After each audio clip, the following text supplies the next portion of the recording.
Okay, this is the Project Ender version 2 rocket. It is 3D printed. It took approximately 7 hours, made with PLA. We have an E12 engine in it.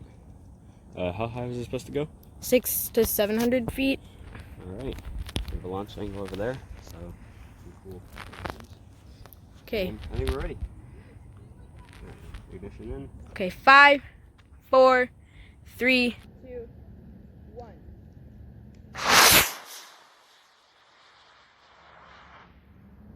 Dude.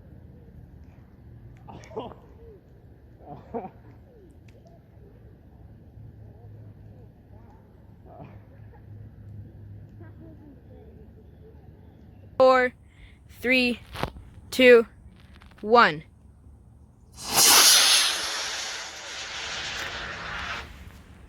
Dude. 2, 1.